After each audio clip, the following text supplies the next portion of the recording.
Bonjour et bienvenue à l'émission Focus catholique. Aujourd'hui, nous présentons la deuxième partie de l'entrevue réalisée auprès de Bertrand Malche, professeur à l'Université Queen's, et qui s'est entretenu avec nous sur le thème de la question de l'économie et du pape François. La voici sans plus attendre.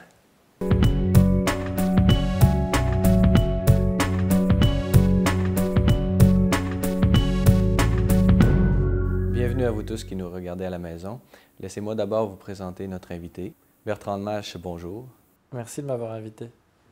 Le pape fait un lien entre le problème des disparités des chances et le problème de la violence, puisqu'elle peut y trouver ce qu'il appelle un terrain fertile. Quels sont les grands défis aujourd'hui en cette matière? C'est vrai, il y a une part de vérité dans ça, mais ça ne peut pas être que ça. Parce que l'individu est toujours responsable. Sinon, c'est fini. Sinon, il n'y a plus rien. Sinon, c'est une machine.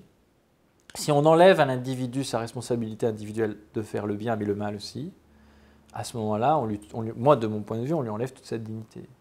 On lui enlève sa dignité d'agent moral, d'agent social, d'agent économique. À ce moment-là, c'est juste le récipiendaire d'un système d'État qui va lui donner de l'argent pour le sortir. Donc, mais en même temps, c'est évident. C'est sûr que quand vous avez des écarts énormes entre riches et pauvres, ça crée de la tension, ça crée de la jalousie, ça crée des problèmes. Quand vous n'avez pas eu accès à l'éducation, à la santé, au système de justice de façon équitable, ça crée aussi des problèmes. Donc il faut essayer de les résoudre, mais on ne peut pas, sous prétexte de ces problèmes de structure qui sont très importants et qu'il ne faut pas minorer, on ne peut pas jamais, de mon point de vue, en venir à déresponsabiliser l'individu. Jamais. Et on le voit, bon, je m'éloigne un petit peu de mon champ de compétences, mais enfin c'est des choses qui sont connues, mais à New York par exemple, lorsqu'ils ont voulu réduire la criminalité, qui n'est pas une ville particulièrement égalitaire, hein, les écarts sont très élevés entre les riches et les pauvres dans cet environnement urbain, il y a une politique de sécurité qui a été mise en place et qui a été très performante et qui consistait à dire pour chaque action violente, eh bien, il y a la punition qui vient tout de suite. A contrario, on regarde des systèmes plus européens, en France notamment, et on voit qu'on a beaucoup de mal à contenir la criminalité parce qu'on est beaucoup dans l'idée justement qu'il ne faut pas punir les gens parce qu'ils ne sont pas responsables de ce qu'ils ont fait. Mais à ce moment-là, qu'est-ce qu'on fait? On ne fait plus rien. C'est fini, les gens le savent, les gens agissent en impunité totale et ça les déresponsabilise. Et les gens croient bien, mais il faut être clair là-dessus, les gens croient bien agir en disant voilà, il faut protéger ces gens, ils ne sont pas responsables. Mais en fait, c'est très pervers parce que c'est une façon d'en faire des citoyens de classe inférieure parce qu'on leur enlève ce privilège d'être capable de choisir entre le bien et le mal. Et on les enferme mécaniquement dans le fait que ils vont choisir le mal parce qu'ils n'ont pas eu la structure sociale qui les favorisait. Ça, c'est terrible, c'est la dignité qui disparaît. Mais, donc voilà, that being said, ceci étant dit, il y a un écart très important entre les riches et les pauvres, dans le Nord, dans les pays du Sud, entre le Nord et entre le Sud, à l'intérieur des pays, à l'intérieur des classes sociales. Et ces écarts, il faut essayer de les diminuer. Mais la question, la question à $1 million, c'est qu'est-ce que c'est qu'un écart juste? Moi, j'ai beaucoup travaillé sur la question de la rémunération des hauts dirigeants.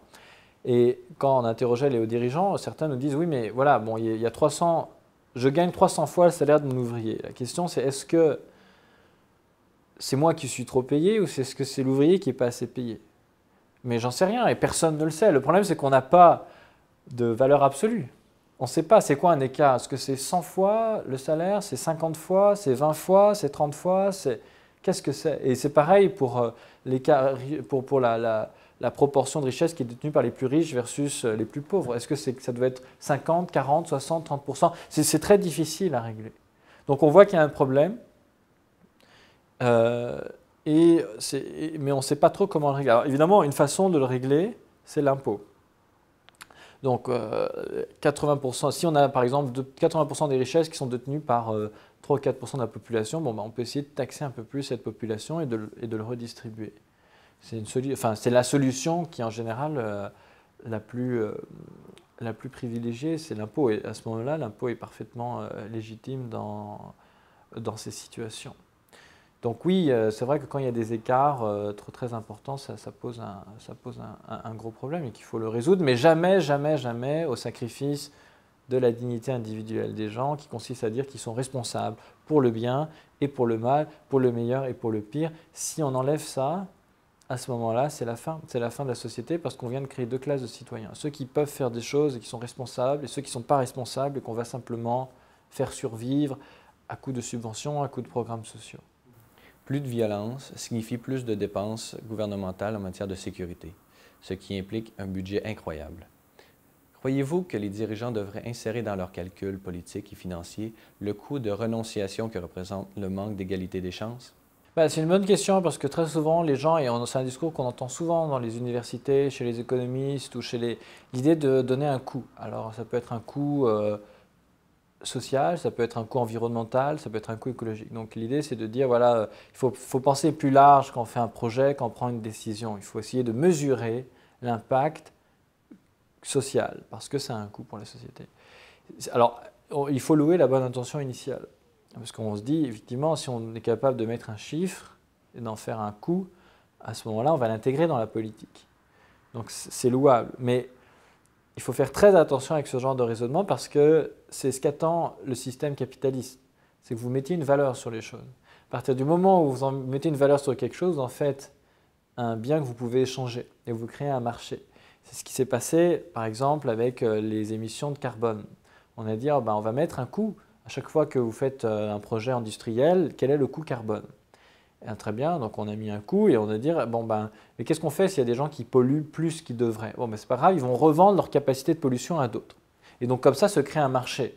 Mais le résultat, c'est que la tonne de CO2, elle doit valoir quelques centimes d'euros et que tout le monde s'en fiche.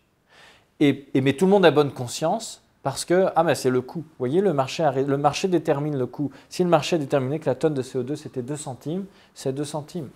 Donc il faut faire attention parce que, et j'en reviens encore une fois à cette idée de don,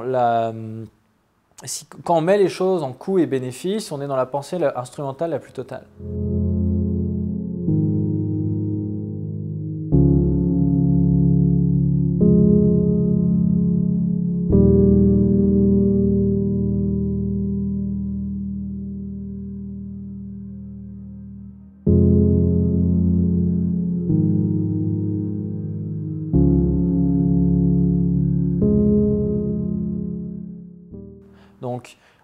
Donc, c'est combien ça coûte, quel est le bénéfice? Et alors, question, qu'est-ce qui se passerait si, par exemple, on était capable de montrer qu'il y a un coût social très important, mais que le bénéfice économique serait plus important? Alors, ça veut dire quoi? Ça veut dire qu'on y va quand même parce que le bénéfice est supérieur au coût? Ça n'a pas de sens parce que parfois on pourrait avoir… Donc, dès qu'on est si on veut organiser les rapports sociaux, économiques ou écologiques simplement en termes de coût-bénéfice, à ce moment-là, c'est le triomphe de la pensée instrumentale. Et c'est très dangereux.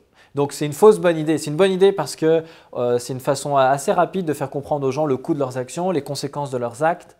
Mais c'est une fausse bonne idée parce que dès que vous avez fait ça, vous mettez une valeur. Si vous mettez une valeur, vous organisez un marché. Si vous organisez un marché, vous organisez l'échange et vous donnez au mécanisme du marché la légitimité pour finalement dire ça c'est bien, ça c'est pas bien et pour s'affranchir encore une fois des règles morales finalement. Donc, mais c'est une très bonne question parce que c'est très populaire comme idée. On entend ça partout. Mettre un coût social sur les choses, un coût. Non, et on fait les choses parce qu'elles sont bonnes en soi ou parce qu'elles sont mauvaises en soi, pas parce qu'il y a un coût. Le pape François parle également des sociétés où l'on valorise démesurément la consommation. Pouvez-vous nous expliquer comment celle-ci peut avoir des conséquences néfastes sur la société et sur l'économie, contrairement à ce qu'on pourrait y penser?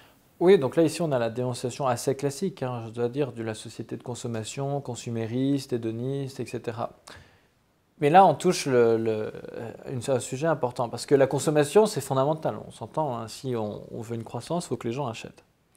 Bon, si on stimule comment est-ce qu'on stimule la consommation? Il n'y a pas 36 façons de le faire. Soit on offre des prix qui sont bas, soit on offre du crédit. Donc le modèle aujourd'hui, surtout en Amérique du Nord, c'est d'offrir du crédit. Donc, le raisonnement est le suivant, on dit voilà, je vous offre du crédit, vous achetez, l'entreprise peut vendre, l'entreprise fait des bénéfices, recrute, va payer les gens et on recommence comme ça. Alors, jusqu'à un certain point, on pourrait dire ça marche. Parce qu'on est dans la société américaine, canadienne, taux de chômage assez bas, la croissance, il y a des inégalités, rien n'est parfait dans ce monde, mais on pourrait dire sur le plan strictement économique, ça marche. Et Et la façon dont on veut relancer aujourd'hui la croissance en Europe, c'est ça, c'est des politiques de relance. Donc on fait des dépenses faramineuses pour augmenter le pouvoir d'achat des gens. Donc on comprend bien que si les gens n'achètent plus, il n'y a pas d'économie. Donc ça, c'est la base du... Maintenant, si les gens achètent trop, enfin en quelque sorte, ou si les gens sont dans cette culture consumériste trop importante, on crée un autre risque, qui est le risque du crédit. Si les gens vivent totalement à crédit, là, au moindre soubresaut de l'économie, tout s'effondre. C'est ce qui s'est passé aux États-Unis avec la crise immobilière. Tout le monde vit à crédit, tout d'un coup, votre maison perd de la valeur. Vous, votre crédit était hypothéqué sur la maison, donc la banque dit, bah, voilà, la valeur de la maison a baissé, elle ne couvre plus le crédit qu'on vous a donné, donc il faut rembourser, vous ne pouvez pas rembourser, donc vous devez vendre la maison, tout le monde vend en même temps, donc c'est la crise totale. Donc et là encore une fois, c'est un point d'équilibre. Et le problème, c'est qu'on ne sait pas comment arrêter l'affaire, comment arrêter la spirale. On ne sait pas. L'économie, c'est devenu quelque chose de très compliqué. Il faut imaginer un tableau de bord avec des fils de partout. Entre les marchés, donc les marchés interdépendants, les fournisseurs dans tous les coins du monde, les Chinois qui dépendent des Américains, les Américains qui dépendent des Russes, les Russes qui fournissent le gaz ukrainien. Quelque chose de très compliqué, des fils dans tous les sens, et vous avez une pince et vous devez couper un fil. Vous ne savez pas lequel il faut couper pour arrêter sans tout détruire. C'est un petit peu ça le problème. C'est qu'aujourd'hui on se dit, bon très bien, alors quoi, qu'est-ce qu'on fait? On arrête le crédit? Qu'est-ce qui se passe demain si les gens arrêtent d'acheter à crédit? Et moi, beaucoup de mes amis ici vivent à crédit. Si on achète à crédit, ça veut dire quoi? Ils arrêtent d'acheter des voitures, ils arrêtent même d'aller faire l'épicerie parce que parfois ils la font à crédit, ils arrêtent d'acheter des téléviseurs. Alors, toutes ces usines qui fabriquent ça, elles vont rencontrer des problèmes économiques, donc les gens qui sont dans ces usines vont être au chômage. Donc, comment est-ce qu'on fait pour arrêter la spirale? Et je crois que personne ne sait vraiment en fait comment faire. Et tout le monde a un petit peu peur. Donc on essaye parfois, par des mesures d'ajustement, de limiter l'échauffement de l'économie. Donc par exemple, on va dire, ah ben maintenant on ne peut plus emprunter pour une hypothèque sur 25 ans, on emprunte sur 20 ans. Donc ça diminue un peu la pression sur le crédit, mais ce sont des mesures à la marge. On ne peut pas vivre sans crédit, on ne peut pas vivre sans consommation. La question économique, c'est oui, il faut stimuler le crédit, mais est-ce que les gens deviennent prisonniers du crédit? Et c'est une forme d'esclavage, parce que c'est une forme de contrôle des gens. Donc c'est là où peut-être l'économie rejoint la morale. Mais quand vous êtes à crédit, vous êtes prisonnier. Vous pouvez plus, vous avez perdu votre liberté. De bouger d'ailleurs, de bouger, votre liberté de faire tout un tas de choses. Vous êtes prisonnier. Donc la meilleure façon, l'instrument de contrôle le plus fort, le plus important du capitalisme, l'instrument de contrôle politique le plus fort, ce n'est pas du tout l'État, ce n'est pas du tout la justice, ce n'est pas du tout l'armée, etc. C'est le crédit. Les gens sont esclaves du crédit.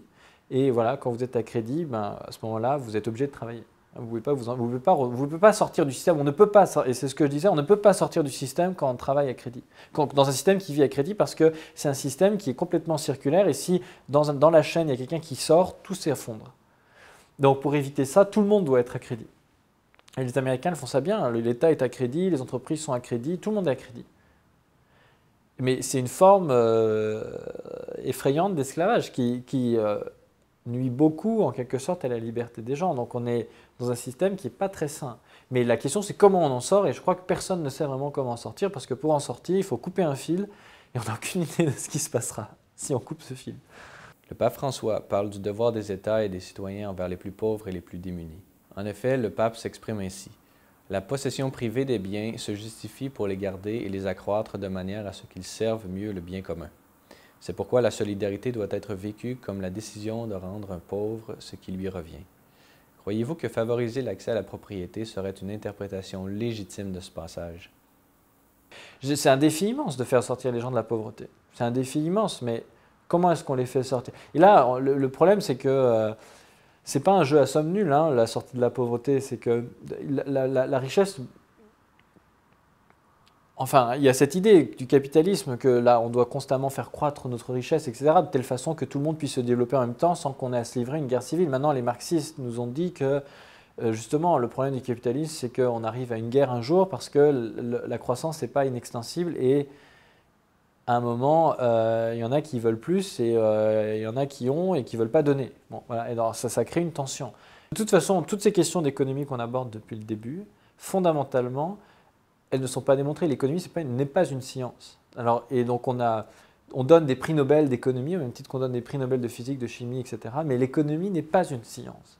Et la pire chose pour les économistes, c'est de se penser comme étant des scientifiques, comme ayant la capacité de modéliser les comportements des gens, donc de modéliser l'action humaine. Et c'est impossible, enfin c'est possible jusqu'à certains égards, et les économistes nous apprennent certaines choses, mais quand on absolutise l'économie comme une science, en disant voilà j'ai démontré ça, ça ne marche pas, parce qu'on ne peut pas démontrer les choses en économie. C'est très empirique, ça marche par tâtonnement, et on a une idée très très limitée de ce qu'on peut faire sur le plan économique. Et c'est pour ça que de faire de tous les problèmes sociaux des problèmes économiques, ça aussi c'est quelque chose de problématique.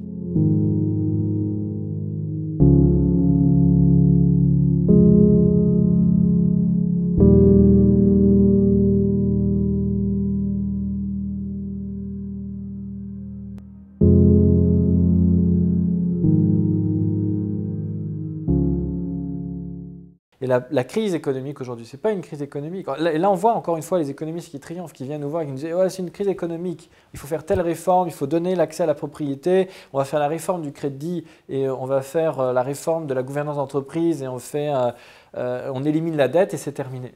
Donc, toujours croire que la solution au problème économique, c'est des réformes économiques. Mais ça, c'est le triomphe de la pensée économique, de la pensée utilitariste.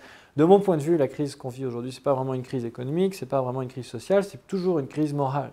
C'est comment les gens, moralement, se comportent. Et moi, j'ai une certaine expérience des pays très pauvres, notamment en Afrique, à Madagascar, et je dois dire qu'il y a deux choses qui me révulsent tout autant. C'est d'abord de voir dans ce pays-là des gens très riches qui s'accaparent beaucoup de richesses, qui font n'importe quoi dans la distribution, dans la gestion de cette richesse. Et d'autre part, c'est de voir que les gens les plus pauvres aussi, parfois, font absolument n'importe quoi. Ils ne se comportent pas très bien, agissent mal, ont des attitudes qui empêchent le développement des autres, etc. Donc à la fin, on en revient toujours à la question, c'est une question de comportement, c'est une question morale. Si les gens se comportent bien, moi je peux vous garantir qu'il y aura beaucoup moins de problèmes économiques qu'on en a. Mais si vous volez, si vous êtes corrompu, si vous ne voulez pas donner, mais vous attendez toujours quelque chose en retour, si vous êtes cynique, si vous voulez votre intérêt particulier, mais pas le bien de la collectivité, ah ben c'est sûr, on va avoir des crises économiques, mais moi j'ai le sentiment que si les gens se changeaient moralement, la réforme économique viendrait plus facilement. Et donc c'est ça la grande erreur d'aujourd'hui, c'est de vouloir toujours faire des enjeux d'aujourd'hui des enjeux économiques, comme si on pouvait tout résoudre par l'économie. C'est important, mais ce n'est pas essentiel. Bertrand Malche, merci beaucoup pour ces profonds éclaircissements. Vous êtes toujours le bienvenu à C'est les Lumières. Merci de m'avoir invité.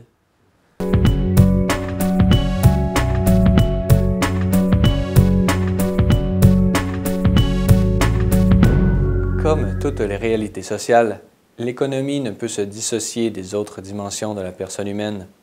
Pour cette raison, elle doit se laisser guider par des principes supérieurs à ces simples règles de fonctionnement mécanique, pourrions-nous dire.